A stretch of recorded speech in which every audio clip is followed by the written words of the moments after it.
휴거 준비는 현실 도피가 아니라 지혜로운 사람입니다.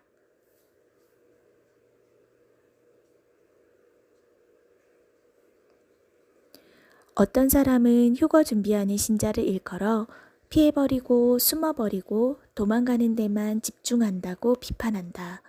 노아가 홍수를 대비해 방주를 준비한 것이 현실 도피인가? 신자가 대환난을 피하기 위해 휴거 준비를 하는 것을 도망자라 비난받아야 하는가? 휴거 준비는 현실 도피가 아니라 지혜로운 다섯 처녀들이다. 너희는 장차 올 이 모든 일을 능히 피하고 인자 앞에 서도록 항상 기도하며 깨어있으라. 깨어있으라. 준비하고 있어라. 이렇게 지시하신 주님은 선동가인가? 흔히 생각하는 환난과 짐승이 통치하는 큰 환난의 차이를 이해하지 못하는 것 같다. 대환난을 신자가 수용하라고 현란한 말로 세뇌하는 사람들이 나타나고 있다. 어떻게 하든 신자들을 환난에 남게 만들어라. 이것은 사탄의 전략이다. 7년 환난을 수용하라는 것은 불 속으로 뛰어드는 나방처럼 어리석은 신자들이나 목표가 분명하지 않은 미지근한 크리스찬이 가는 용광로다. 성경을 해석할 때 흔히 하는 실수는 검의 양날을 보기보다 단면만 보는 오류를 흔히 범한다. 성경은 언제나 양날의 검을 보고 올바른 지식인지 분별해야 한다. 믿음과 행함, 구약과 신약, 이스라엘과 이방교회, 현세적 삶과 종말론적 삶, 휴거와 환난, 빛과 어둠 등이다. 다음은 성경을 해석하는 방식이다. 첫째, 전체 맥락을 살펴야 한다. 예를 들어 마태복음 24장 6절 두려워하지 말라 했는데 휴거 준비하는 자들이 두려워하며 현실을 회피한다고 말한다. 그러나 같은 장 42절에서 44절 깨어있으라 준비하고 있어라 라고 지시한다. 휴거 준비는 두려워하여 도망가거나 현실 회피가 아니다. 유대인들은 후 3년 반 짐승의 통치에 도망가야 하며 실제 피난처에서 양육을 받는다. 주님은 다가올 환난을 피하라고 지시하셨다. 지구 역사상 전무후무한 큰 환난을 피하는 것은 지혜로운 행동이지 비겁한 것이 아니다. 휴거를 준비하는 자들이 두려움에 빠진 자들이 아니다. 그들은 깨어 준비하라는 말씀에 순종하는 것이다. 둘째, 때에 맞는 시대를 분별하는 일이다. 지금이 재난이 시작인지 아직 끝은 아닌 때인지 인자가 곧 문 앞에 도착한 시간인지 그제야 끝이 오리라 때인지 분별하는 일이다. 시대에 맞지 않는 말씀을 적용하는 것만큼 어리석은 것도 없다. 짐승이 통치하는 후 3년 반에 성도가 승리할 것인가? 다니엘은 후 3년 반 동안 성도의 권세가 다 깨질 것이라 했다. 사로잡혀 가고 칼에 죽을 것이라 한다. 순교를 당하면서도 이기는 것은 성도들의 인내와 믿음이며 어린 양의 피와 하나님의 말씀으로 이긴다. 그들이 어린 양과 더불어 싸우려니와 어린 양은 만주의 주시오 만왕의 왕이심으로 그들을 이기실 터이요. 또 그와 함께 있는 자들 곧 부르심을 받고 택하심을 받은 진실한 자들도 이기리로다.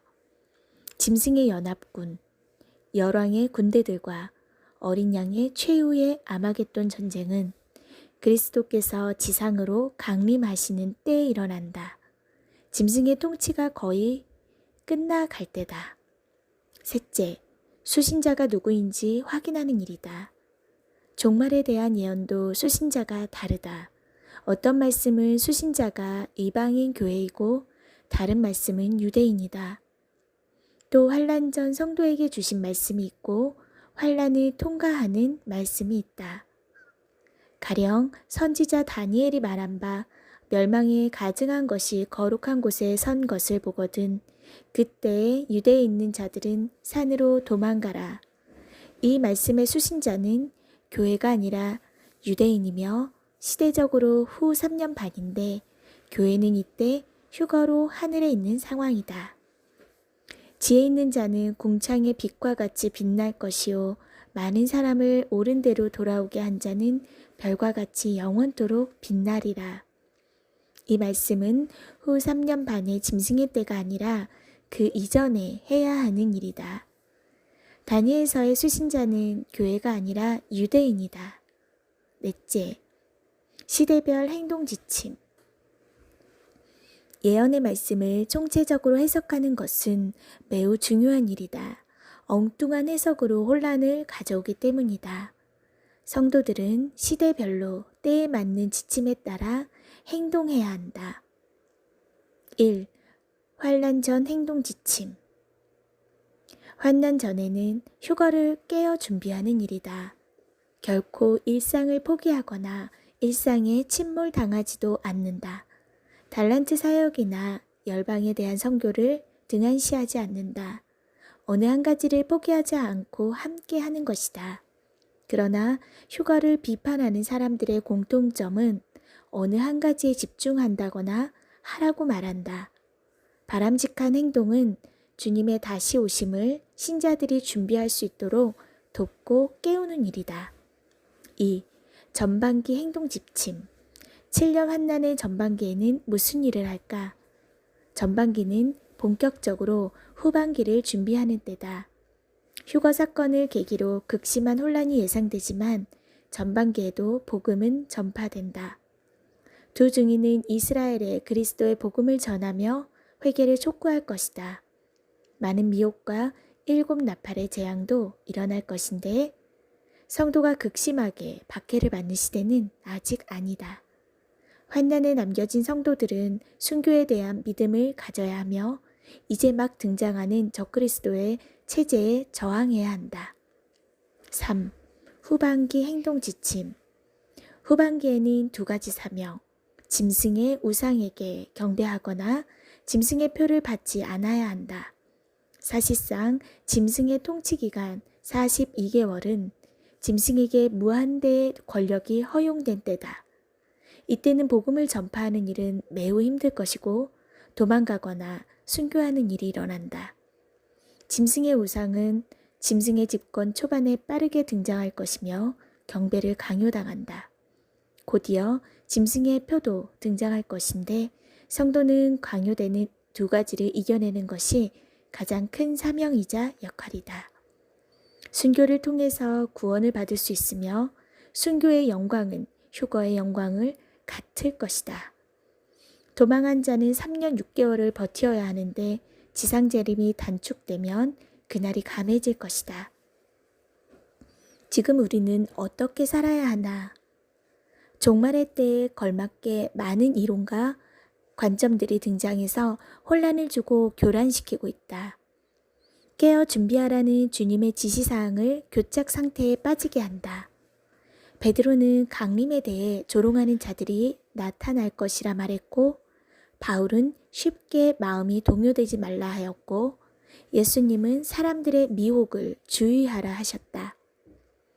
성경을 읽을 때 어떻게 읽고 해석하고 깨닫는 것은 매우 중요하다.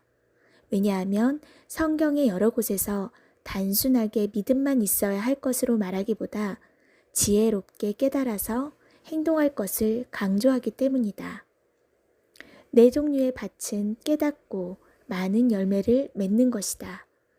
10처녀의 비유는 지혜로운 신자와 미련한 신자가 있다는 교훈이며 반석과 모래 위에 집을 짓는 신자들도 지혜로운 자와 어리석은 자들이 있다.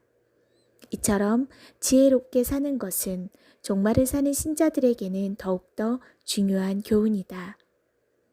참된 지혜의 특징은 말씀을 총체적으로 이해하는 것이다. 예수 그리스도의 입에서 좌우에 날성검이 나오는데 말씀에는 양날이 있다는 것을 상징한다. 환난을 두려워하지 말라. 이것은 단면만 보는 방법이다. 성도의 권세가 다 깨질 것이다. 장차 올 이 모든 일을 능히 피하기 위해 깨어 준비하라. 양날을 보는 방법이다. 지금은 환란 전 행동 지침에 따라 살아야 한다. 환난의 전반기나 후반기나 유대인에게 준 말씀을 따라가는 것은 때를 잘못 보는 일이다. 지혜로운 자는 역동성과 긴장을 가지고 깨어 휴거를 위해 준비하고 있다. 그러나 그것만을 위해 살지는 않는다. 종말로는 현실 도피가 아니라 가장 위험한 미래를 대비하는 것이며 주님의 지시에 순종하는 일이다. 지금 방주를 짓고 있는지, 돛담배를 만드는지, 뗏목을 만드는지 자신을 살펴야 한다. 마라나타.